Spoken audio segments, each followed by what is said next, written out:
नमस्कार दोस्तों। आज मैं आप सबके लिए मालती जोशी जी की एक और बेहतरीन रचना इंतहा मेरे सब्र की लेकर आई हूँ। यदि आपको मेरा कथा वाचन और चैनल पसंद आता है तो प्लीज़ मेरे इस चैनल को सब्सक्राइब, लाइक और शेयर कीजिएगा और बेल आइकन ज़रूर दबा लीजिएगा। तो आइए सुने कहानी इंतहा मेरे सब्र की। घर लौटते समय उसने सोचा था कि चाय पीकर वो आधा पौन घंटा लेटी रहेगी। बदन थकन से चूर हो रहा था। एक तो रात भर का सफ़र, फिर घर आते ही बस चाय और 2 बिस्कुट खाकर चल पड़ी थी। नहाने के नाम पर 2 लोटे पानी के शरीर पर डालकर उसने कपड़े बदल लिए थे। ज़्यादा कुछ करने के लिए समय ही नहीं था। अब घर जाकर देखेगी, पानी की सुविधा हुई तो फिर से नहा लेगी, तभी ताज़ा दम हो पाएगी।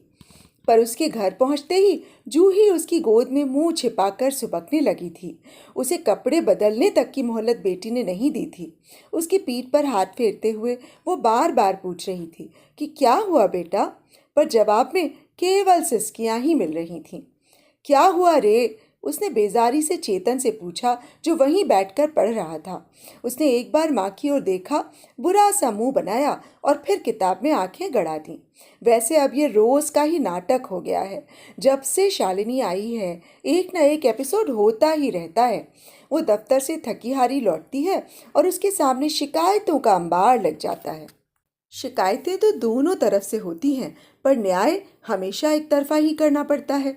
हमेशा अपने ही बच्चों को कटघरे में खड़ा करना बड़ा खराब लगता है, पर क्या करे, मजबूरी है। दिन पर दिन दोनों ओर कुम्हलाते चले जा रहे हैं। इसीलिए वो जिद करके 15-20 दिनों के लिए पीहर चली गई थी। वहाँ नाना नानी, मामा मामी का लाड़ दुलार पाकर दोनों के मन थोड़े हरे हो गए थे। पर क्या फायदा, घर लौटते ही वही सब शुरू हो गया। पता नहीं कब इनकी छुट्टियां खत्म होंगी। जितनी देर स्कूल में रहते हैं, कम से कम उतनी देर को तो वह निश्चिंत हो सकेगी। कुछ देर बाद उसका भी धैर्य चुक गया। झल लाकर बोली, एक गिलास पानी का आसरा नहीं है किसी का, पर मेरे आते ही ये रोना पीटना तो मत बचाया करो। दिमाग चटक जाता है मेरा। नालायक, बताता क्यों नहीं कि क्या हुआ है? लड़का बेचारा सकपका गया। रुआसी आवाज में बोला, नानी ने जो कपड़े दिए थे सब दादी ने रख लिए, और मामी ने जो खिलौने दिए थे वे भी। आते ही प्रदर्शनी लगाने की क्या जरूरत थी? मेरे आने तक रुक नहीं सकते थे? वो बार बार पूछ रही थी कि नाना ने क्या दिया, मामा ने क्या दिया, तो गुड़िया सब निकाल कर दिखाने ले गई। मीना कुछ कहना चाहती थी कि रुक गई। उसे लगा कि दरवाजे के पास कोई है। उसने आगे बढ़कर पर्दा जरा सा हटाया। उसका अनुमान ठीक था। दरवाजे के पास कान लगाए अम्मा जी खड़ी थीं। जैसे ही उन्हें पता चला कि मीना ने देख लिया है तो भीतर चली आईं और कड़क कर पोते से बोली, क्यों रे, आते ही मम्मी से चुगली लगाने बैठ गया? उसने कोई चुगली नहीं की है अम्मा जी, मीना ने भरसक विनम्रता से बताया। मैं ही बार बार पूछ रही थी कि गुड़िया क्यों रो रही है, तो उसने बताया। हाँ, बताया होगा कि दादी ने सब कपड़े खिलौने रख लिए, यही ना? तो तुम भी सुन लो बहू, कि घर में अगर 4 बच्चे हैं तो चारों के लिए सामान आएगा, नहीं तो किसी के लिए नहीं आएगा। तुम्हारे घर वालों को इतना तो समझना चाहिए। इसमें मेरे घर वालों का कोई दोष नहीं है। मैंने ही उन्हें शालिनी के बारे में नहीं बताया। बच्चों को भी ताकीद कर दी थी कि बुआ की चर्चा ना करें। इसमें अलग से बताने वाली क्या बात है? तुम्हारा छोटा भाई इंटरव्यू के लिए आया था, तब शालू से मिला नहीं था? तब जनवरी थी अम्मा जी, और अब जून चल रहा है। जनवरी से लेकर जून तक बेटी अगर पीहर में बैठी रहती है तो लोग 100 तरह की बातें पूछते हैं, और अपने घर की बात 10 लोगों तक पहुंचे, ये मुझे अच्छा नहीं लगता। मतलब कि तुम्हें शर्म आती है। तुम पीहर जाओ तो कोई बात नहीं, पर मेरी बेटी पीहर आए तो शर्म की बात है, क्यों? अम्मा जी, ये तो आप भी अच्छे से जानती हैं कि शालू का यहाँ रहना और मेरा पीहर जाना, इन दोनों चीज़ों में बहुत फ़र्क है। वैसे भी मैं पूरे 2 साल के बाद गई थी, और वो भी सिर्फ 15 दिनों के लिए। मेरे माँ बाप भी बूढ़े हो चले हैं। उनका भी मन बेटी से मिलने को करता है। उनकी आंखें भी नवासों को देखने के लिए तरसती हैं, और बच्चों को भी तो थोड़ा बदलाव चाहिए। छुट्टियों में सारे बच्चे कहीं ना कहीं जाते हैं। मेरी वजह से यही बेचारे घर में बंद कर रह जाते हैं। थोड़े बड़े हो जाएंगे तो अकेले ही भेज दिया करूंगी। ओफो, अम्मा तुम कहाँ चली जाती हो? शालू अचानक वहां नमूदार हो गई। उसने दुपट्टे से सिर को कस कर बांध रखा था। आजकल वो इसी धज में रहती है। कई बार मीना का कहने का मन होता है कि शालू, पट्टियां तुम्हें नहीं हमें बांधनी चाहिए, क्योंकि आजकल तुम पूरे घर का सिरदर्द बनी हुई हो। गोद के बच्चे को अम्मा को पकड़ाते हुए शालू भुनभुनाई, अब थोड़ी देर इसे अपने पास ही रखो अम्मा, मेरा सिर दर्द से फटा जा रहा है और ये दुष्ट मेरे प्राण ले रहा है। दोनों के दोनों मेरी जान के दुश्मन बने हैं। शालू अपने कमरे में वापस चली गई। रिरियाते बच्चे को थामकर अम्मा जी ने बड़ी आशा से तीनों की ओर देखा। चेतन किताब में डूबा हुआ था, जूही माँ की गोद में लेटी थी। अगर बच्चों की माँ वहां न होती तो अम्मा जी शालू के बच्चे को दोनों में से किसी को जरूर पकड़ा देती, पर अब हिम्मत नहीं पड़ी। सिर पर पल्ला डालकर खुद ही बाहर निकल गईं। शरीर पस्त था, मन खिन्न था, कुछ भी करने का उत्साह नहीं था, पर आराम की मोहलत ही नहीं थी। ढेर सारे काम, खासकर रसोई उसकी बाट जोह रही थी। उसकी गैर हाजिरी में माँ बेटी ने जैसे तैसे मिलकर निभा ही दिया होगा, पर उसके रहते कोई रसोई में पाँव देगा इसकी आशा उसे बिल्कुल नहीं थी। सबको खाते खिलाते 9:30 बज गए। जैसे तैसे रसोई समेट कर वो बाहर निकल आई और गुड़िया को सुलाने के बहाने उसके पास जाकर लेट गई।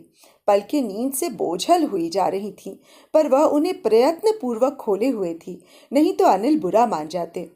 पति पत्नी कोई 20-22 दिन बाद मिलने वाले थे, पर मीना जानती थी कि अम्मा जी ये मिलन सुखद होने ही नहीं देंगी। उन्होंने बेटे को रोक लिया था। तभी वो समझ गई थी कि खूब कान भरकर भेजेंगी और वे कमरे में आते ही बरस पड़ेंगे। शुरू शुरू में जब ऐसा होता था तब वह पूरी पूरी रात रोती रहती थी, पर उस छुई मुई उम्र को वह पार कर चुकी है और अब वह भी तुर्की बतुर्की जवाब देने लगी है। जानती है कि उसकी शालीनता को जनता ने कमजोरी समझ लिया था और अब वो ये गलतफहमी दूर करने पर उतारू है। जैसा कि अपेक्षित ही था, अनिल ने कमरे का दरवाजा बंद करते करते ही पूछ लिया, आते ही क्या हंगामा कर डाला? कैसा हंगामा? वैसे भी हंगामा करने की आदत आपकी माताश्री की है, मेरी नहीं। वही तो पूछ रहा हूं कि क्या हुआ? अम्मा जी ने बताया नहीं क्या? तुम ही बता दोगी तो क्या छोटी हो जाओगी? बच्चों को नाना जी के यहाँ से जो सामान मिला था वो इसलिए जब्त कर लिया गया कि सुमित और अमित के लिए कुछ नहीं आया। अब मैं क्या वहाँ सारे खानदान के लिए कपड़े मांगती? तो तुम ही अपनी तरफ से कुछ ले आती। लाई हूँ बाबा, शाम को ऑफिस से लौटकर देने वाली भी थी, पर किसी को सब्र तो हो। इतने खुश खुश बच्चे लौटे थे, पर आते ही सारी खुशियों पर पानी फिर गया। आप गुड़िया का सुबकना देखते तो आपको पता चलता। अनिल चुप हो गए। कहते भी क्या, पर मीना चुप नहीं हुई। बोली, मेरी और भी 2 बहनें हैं, पर किसी की ससुराल से ये फरमान नहीं आता कि हर बार पूरे खानदान की पहरावनी करनी पड़ेगी। ये सिस्टम आप ही के घर में देखा है। मुझे पहली बार में ही जता दिया गया था कि वहां से आएंगी तो इकट्ठी 3 साड़ियाँ आएंगी। जब 3 आने लगी तो शिकायत हुई कि वे नौकरानियों के लायक भी नहीं है। अब एक के बजट में 3 आएंगी तो ऐसा ही होगा ना। तब मैंने ही माँ से कह दिया कि मुझे साड़ी वाड़ी देने की ज़रूरत नहीं है, जो देना है अपने नवासों को दो। अब इसमें भी हिस्सेदार पैदा हो गए हैं, अब इनके लिए भी मना कर दूंगी। मेरे माँ बाप कोई धन्ना सेठ थोड़े ही हैं जो देते ही चले जाएंगे। वैसे भी लिया दिया यहाँ आकर सब अकारत ही हो जाता है। बहस से बचने के लिए अनिल चुपचाप करवट बदल कर लेट गए, पर अब मीना चुप बैठने वाली नहीं थी। उसकी नींद काफूर हो गई थी और मन आक्रोश से भर गया था। बोली, मैं जानती थी कि ये सब ऐसा ही होगा, इसीलिए जब आप शालू को लेने जा रहे थे तो मैंने कहा था पहले एक कमरा ठीक कर लो। शालू क्या वहां अकेले रहती? अम्मा जी साथ रह लेती। ये घर अम्मा का है, ये मत भूलो। तो हम चले जाते, भले एक कमरे में गुजारा करते, पर चैन से तो रहते। और बच्चे दिन भर अकेले रहते। अभी भी तो अकेले जैसे ही हैं। अभी तो अम्मा दरवाज़ा भर खोलती हैं और नींद से जगाने के लिए 100 गालियाँ देती हैं। बच्चे अपने से कपड़े बदलते हैं, अपने से खाना लेकर खाते हैं, अपनी जूठी प्लेट भी खुद उठाकर सिंक में रखते हैं और अपने से पढ़ने बैठ जाते हैं। जब से शालू आई है बच्चों का पढ़ना भी निरापद नहीं रहा। अमित सुमित दोनों उनके सिर पर सवार रहते हैं। कोई पेन छीन लेता है, कोई कॉपी फाड़ देता है, तो कोई किताब छीनकर भाग जाता है। शिकायत करो तो उल्टे इन्हीं लोगों को डांट पड़ती है। अम्मा जी जब तब गुड़िया को छोटू पकड़ा देती हैं। 6 साल की बच्ची है वो, उसकी क्या बच्चे खिलाने की उम्र है। कभी अपने बीवी बच्चों की ओर भी देख लिया कीजिए, तब आपको पता चलेगा कि बच्चों के मुंह कैसे सूख गए हैं।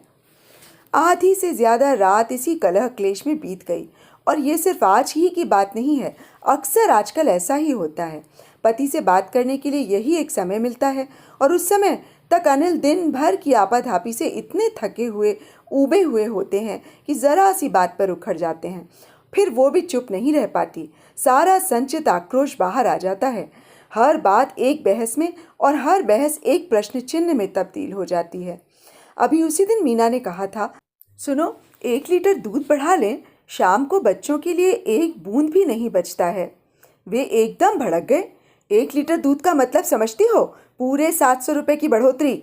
मीना को भी यह हिसाब आता है भाई, पर इस उम्र में बच्चों का दूध से वंचित रह जाना उससे कचोटता है।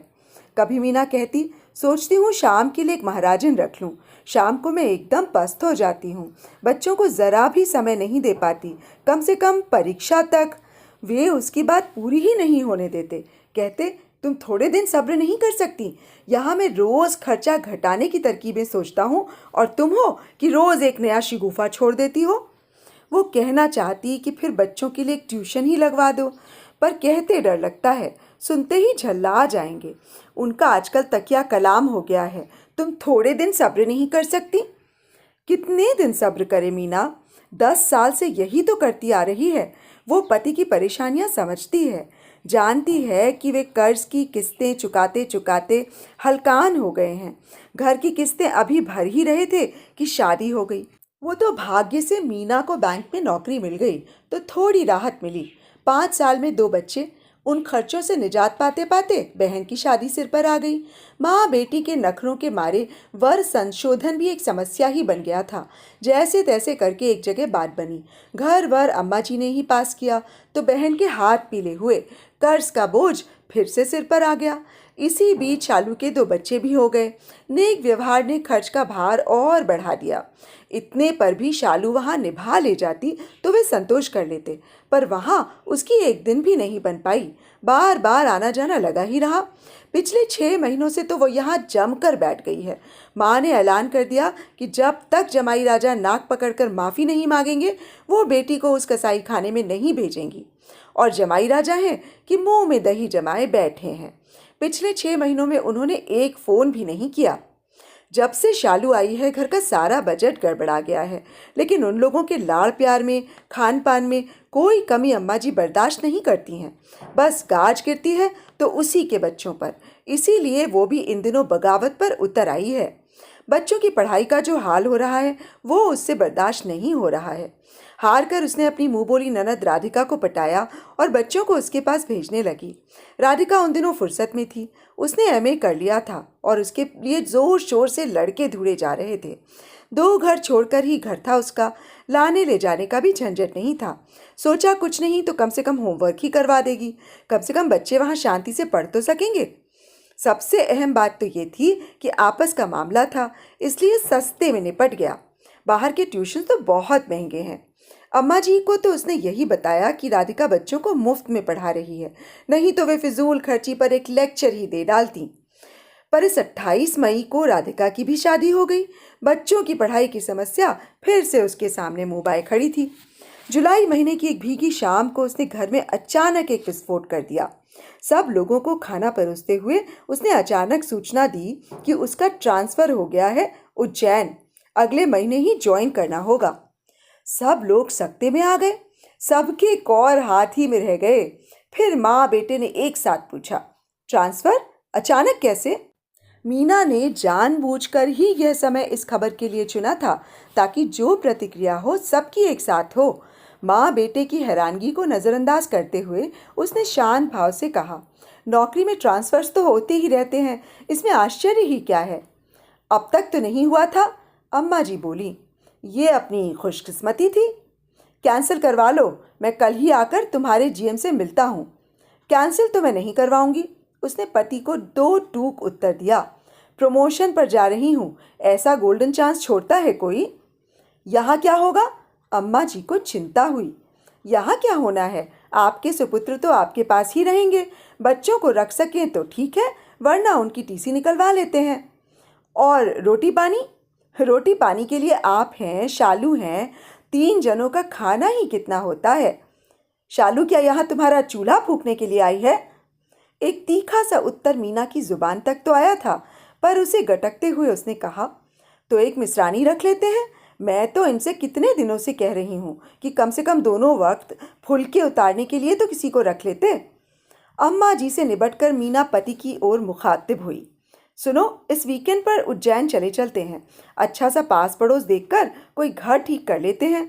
बच्चों के स्कूल के लिए भी पूछताछ कर लेंगे। मेरा ऑफिस दूर हो तो कोई बात नहीं, पर बच्चों का स्कूल पास होना चाहिए। लगता है तुम जाने के लिए तैयार बैठी हो। अरे, इतनी अच्छी पोस्टिंग है, मेरे मना करने भर की देर है। कोई भी लपक लेगा, फिर बाद में किसी वज्र देहात में फेंक दिया तो मुसीबत होगी। आजकल हर कहीं तो बैंक की शाखाएं खुल गई हैं। मैं अकेली तो खैर कहीं भी रह लूँगी, पर बच्चे साथ हों तो उनके हिसाब से सोचना पड़ेगा ना। और फिर उज्जैन इतना दूर भी तो नहीं है, आप भी शनिवार इतवार आ सकेंगे। अपनी तरफ से विषय का उपसंहार कर वह सोने चली गई। माँ बेटे बहुत देर तक विचार विनिमय करते रहे, जो कि अपेक्षित ही था। उसका निष्कर्ष ये निकला कि कमरे में आते ही अनिल ने मीना से कहा, अम्मा का ख्याल है कि ट्रांसफ़र हुआ नहीं है, करवाया गया है। और अम्मा के लाडले क्या कहते हैं? मेरा भी कमोबेश यही अनुमान है। तो आपका अनुमान एकदम सही है। वहाँ की पोस्टिंग निकली थी तो मैंने ऑप्शन दे दिया। मुझसे एक बार पूछना भी ज़रूरी नहीं समझा? पूछने से आप हाँ कर देते क्या? 100 समस्याएं गिना देते। समस्याएं तो मैं अब भी गिना सकता हूँ, पर उनसे आप अकेले ही निपटिएगा। मुझ में अब उतना सब्र नहीं है। मैंने अपने जीवन के 10 वर्ष, 10 बेशकीमती वर्ष आपके परिवार के लिए खर्च कर दिए। अब मैं अपने बच्चों को कुछ समय देना चाहती हूँ, उनके लिए जीना चाहती हूँ। मतलब ये कि पूरे 10 साल तक मैंने अपनी सारी आशाएं, आकांक्षाएं, सारे शौक, सारे अरमान ताक पर रख दिए थे। एक उम्मीद थी कि एक दिन हमारी सारी जिम्मेदारियां समाप्त हो जाएंगी और हम अपनी ज़िंदगी जी सकेंगे। शालिनी की शादी हुई तो मैंने राहत की सांस ली थी। सोचा था कर्ज है तो कोई बात नहीं, कभी न कभी पट ही जाएगा। जिम्मेदारी तो ख़त्म हुई। मैं बहुत खुश थी। शालू आसपास नहीं होती है तो आपकी माँ भी थोड़ा सम पर चलती हैं। बेटी का साथ पाकर तो वे एकदम दुर्दांत हो जाती हैं। पर अफसोस, मेरी ये खुशी 6 महीने भी टिक नहीं पाई। शालिनी जी को पीहर ही ज़्यादा रास आता रहा और अब तो लगता है कि वो कभी लौट कर जाएगी ही नहीं। तुम इससे अच्छा कुछ सोच ही नहीं सकती क्या? सोच कर ही तो बोल रही हूँ। आपकी माँ ने बेटी को इस तरह ग्रूम किया है कि वो कभी किसी से निभा ही नहीं सकती। ना वो किसी के साथ एडजस्ट कर सकती है, ना शेयर कर सकती है। हर समय दूसरे पर चढ़ी ही रहना चाहती है। ससुराल में ये तेवर कौन बर्दाश्त करेगा? आप खुद देख लो, उसे आए 6-7 महीने हो चले हैं। नीरज जी ने एक बार भी सुध नहीं ली। तुम्हें वहाँ के माहौल का पता नहीं है। हिंदुस्तानी ससुरालें ऐसी ही होती हैं। अपने यहाँ का माहौल क्या उससे बेहतर है? सुबह से शाम तक खटती रहती हूँ, शरीर से भी पैसों से भी, पर कभी प्रशंसा के 2 बोल नसीब नहीं हुए। सिर्फ ताने और उलाहने ही मिलते रहे हैं। मन एकदम छलनी हो गया है। फिर भी यहाँ पड़ी हूँ क्योंकि मैं अपने माँ बाप का बुढ़ापा नहीं खराब करना चाहती, अपने भाइयों की गृहस्थी में जहर नहीं घोलना चाहती। खैर, अपने हिस्से का जितना सहना था मैंने सह लिया, पर मैं अब अपने बच्चों के कुम्हलाए चेहरे नहीं देख सकती। मैं उन्हें इस कलह क्लेशपूर्ण वातावरण से दूर ले जाना चाहती हूँ। उन्हें एक स्वच्छ सुंदर माहौल में बड़ा करना चाहती हूँ। अगर हम अपने माता पिता के प्रति उत्तरदायी हैं तो हमारी एक जिम्मेदारी बच्चों के प्रति भी तो बनती है। उसे हम कब तक अनदेखा करेंगे? यही समझ लीजिए कि हमने अपनी जिम्मेदारियों का बंटवारा कर लिया है। इस घर से किसी को निकालने का हक तो मुझे नहीं है, ये मुझे पता है, पर मैं इस घर से जा तो सकती हूँ ना। मेरा वो हक तो कोई नहीं छीन सकता। और अगर ना जाने दूँ तो? रोक कर देख लो। उसकी तनी हुई मुद्रा देखकर अनिल सहम गए। समझ गए कि जिसे इतने वर्षों तक कर्तव्यों के बोझ से लाद रखा था, वो अब अपने अधिकारों के प्रति भी सचेत हो चुकी है। उसे लौटाना अब असंभव ही है। तो अभी आप सुन रहे थे मालती जोशी जी द्वारा लिखित कहानी इंतहा मेरे सब्र की। आप सबको ये कहानी और मेरा कथावाचन कैसा लगा, मुझे ज़रूर कमेंट बॉक्स में बताइएगा। यदि मेरी कोई त्रुटि आपके नज़रों में आई हो तो उसके विषय में भी मुझे ज़रूर अवगत कराइएगा। आपके कमेंट्स का मुझे बेसब्री से इंतज़ार रहता है। तो आज तक के लिए बस इतना ही। कल फिर मैं एक अच्छी सी कहानी के साथ आप सबके सामने हाजिर हो जाऊंगी। तब तक के लिए नमस्कार।